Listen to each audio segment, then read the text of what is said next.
Hello everyone, my name's Alan Vey. I'm the founder and CEO of Aventus.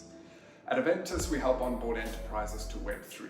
So that's everything from understanding the solution, working with the business to understand the real value of applying blockchain, assembling the solution from our extensive suite of IP, and maintaining it, looking after it, making sure that the business can focus on what they do best. The goal is to increase revenue and drive operational efficiency. So it's been a very interesting year in market, of course, turbulent times, but a lot of silver linings and a lot to be aware of for enterprises to look at as to why it's now for this technology.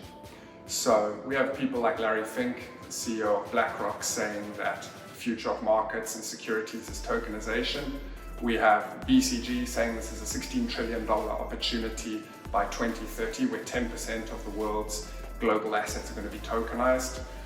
We have Gartner saying that by 2024, 25% of enterprises are going to be interacting with their clients via Web3.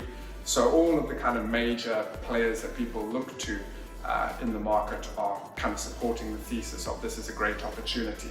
And we're here to answer the question of why now?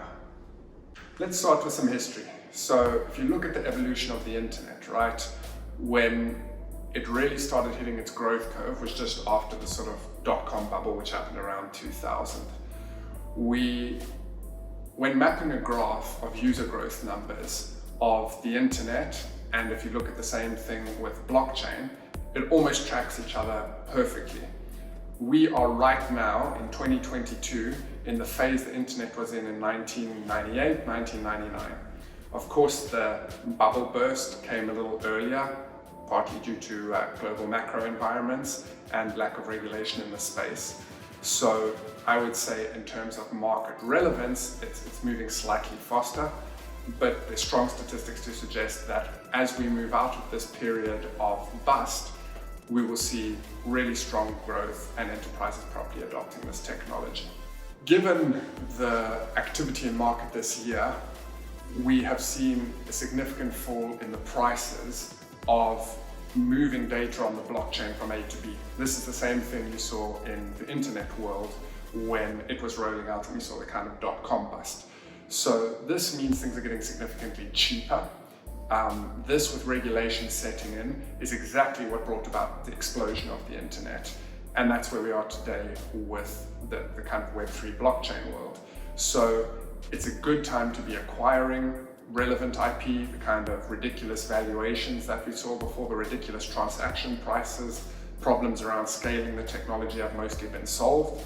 So it's becoming cheap and actually cost effective to roll out on mass scale across enterprises, which is why we think it's a great time to start exploring and adopting.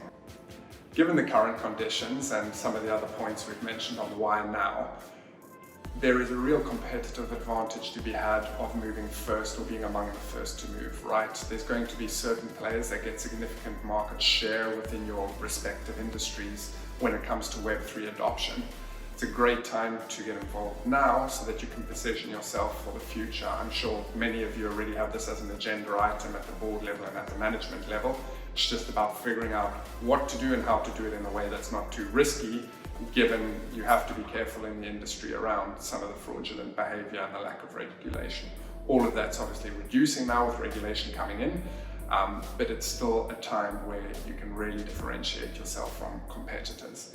Ultimately, you don't want to be the person who moves too slowly and become like the Nokia of the smartphone era.